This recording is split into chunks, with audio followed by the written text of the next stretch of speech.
Praise the lord. దేవాతి దేవునికి వందనాలు. ప్రభు నామమున మీ అందరికీ నా ప్రత్యేకమైన వందనాలు, శుభాలు తెలియజేస్తున్నాను. ప్రతిదినము కూడా ప్రేయర్ బుక్లో మీకోసం నేను ప్రార్థనా విజ్ఞాపనలు రాసి ప్రార్థిస్తూ ఉన్నాను. మీరు ప్రార్థించిన తర్వాత మీ ప్రార్థన అవసరతలు నాకు తెలియచేయండి, నేను మీకోసం ప్రార్థిస్తాను. ఈ దినము కొరకు ఏర్పాటు చేయబడిన దేవుని వాగ్దానము సామెతల గ్రంథము 4వ అధ్యాయము 18వ వచనము. పట్టపగలు వరకు వేకువ వెలుగు తేజరిల్లినట్లు నీతిమంతుల మార్గము అంతకంతకు తేజరిల్లును. దేవుని నామానికి మహిమ కలుగునుగాక. ఈ ఉదయకాల సమయంలో సర్వ సృష్టికర్త అయిన నీ తండ్రి నిన్ను ఆశీర్వదించి గొప్ప వాగ్దానాన్ని నీకు అందిస్తూ ఉన్నారు. హల్లెలూయా. పట్టపగలు వరకు వేకువ వెలుగు తేజరిల్లినట్లు నీతిమంతుల మార్గం ఏమవుతుందంటండి? విస్తరించబడి తేజరిల్లుతుందంట. ఆమేన్. ఈరోజు ఈ వాగ్దానాన్ని వినేవారి కొంతమంది జీవితాల్లో ప్రభు చేయబోతున్న కార్యం ఏంటో తెలుసా?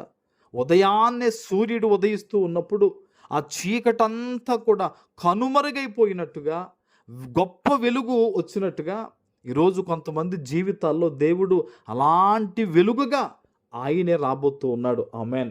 మీ జీవితాల్లో ఉన్న ప్రతి విధమైన చీకటి యేసు నామంలో తొలగిపోబోతుంది ఈరోజు. ఆమేన్. దేవుడు కార్యము చేయబోతున్నాడు నీ జీవితంలో. ఏదో ఒక విషయంలో నువ్వు బాధపడుతూ ఉన్నావు, భయపడుతూ ఉన్నావు, దేవుని సన్నిధిలో మొరపెడుతూ ఉన్నావు. నువ్వు ఈరోజు ఈ వాగ్దానం ద్వారా ప్రభు మాట్లాడుతూ ఉన్నాడు. ఏ చీకటి అయితే నీ జీవితంలో ఉందో ఆ చీకటిని దేవుడు తొలగించి నీ జీవితంలో ఒక మార్గాన్ని దేవుడు సరళం చేయబోతున్నాడు, నువ్వు అభివృద్ధి అవ్వడానికి. ఆమేన్. నీ బిడ్డల కోసం ప్రార్థిస్తూ ఉన్నావా? నీ వ్యాపారం కోసం మొరపెడుతున్నావా? నీ కుటుంబం కోసం నువ్వు దేవుని సన్నిధిలో ఏడుస్తూ ఉన్నావా? ఇదిగో దేవుడు చెప్తున్నాడు నీతో, నీ యొక్క ఆ కుటుంబ జీవిత ప్రతి పరిస్థితిని కూడా దేవుడు ఆశీర్వదించబోతూ ఉన్నాడు. నీతి సూర్యుడిగా ఆయనే ఉదయించబోతూ ఉన్నాడు నీ యొక్క ప్రతి పరిస్థితుల్లో కూడా. ఈరోజు ఎక్కడ నుంచి ఎలాంటి పరిస్థితుల మధ్య నువ్వు దేవుని వాగ్దానాన్ని వింటూ ఉన్నావో ఈ వాగ్దానం ఎత్తిపెట్టి ప్రార్థన చేయి. తండ్రి, నా జీవితంలోకి రండి ప్రభువా, నా కుటుంబాన్ని ఆశీర్వదించండి నాయన. ఇదిగో పలానా చీకటి మా కుటుంబంలో ఉండిపోయింది తండ్రి, మీరు ఉదయించండి ప్రభువా అని దేవుని సన్నిధిలో ఈ వాగ్దానం ఎత్తిపెట్టి నువ్వు ప్రార్థన చేస్తే, సావకునిగా చెప్తున్నాను, నీతి సూర్యుడైన యేసయ్య నీ ప్రతి పరిస్థితులకి వస్తాడు, ప్రతి కీడుని తొలగిస్తాడు, ఇబ్బందిని దేవుడు నీకు దూరపరుస్తాడు అన్న విషయాన్ని ఈరోజు నేను మీకు తెలియజేస్తూ ఉన్నాను. అందుకనే ప్రభు అంటున్నాడు నీతిమంతుల మార్గం అని. ఈరోజు ఈ వాగ్దానాన్ని వింటున్న నీవు ఎట్టి పరిస్థితుల్లో పాపము జోలికి వెళ్ళకూడదు, యథార్థంగా జీవించాలి, నీతిగా బ్రతకాలి.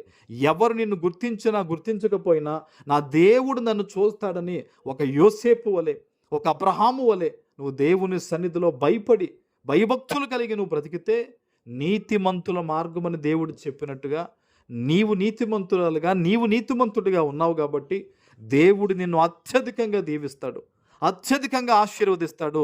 నీ మార్గము అంతకంతకు నువ్వు వర్ధిల్లుతూనే ఉంటావు తప్ప దిగజారే పరిస్థితి ఇక మీదట నీ జీవితంలో రానే రాదు. ఆమేన్. ప్రార్థన చేసుకుందాం. పరిశుద్ధుడా, ప్రేమ కలిగిన తండ్రి, మీకు వందనాలు. ఈ ఉదయకాల సమయంలో మీరిచ్చిన ఈ గొప్ప వాగ్దానము ప్రతి బిడ్డ జీవితంలో నెరవేర్చి స్థిరపరచమని యేసు నామమున ప్రార్థిస్తున్నాను తండ్రి. ఆమేన్.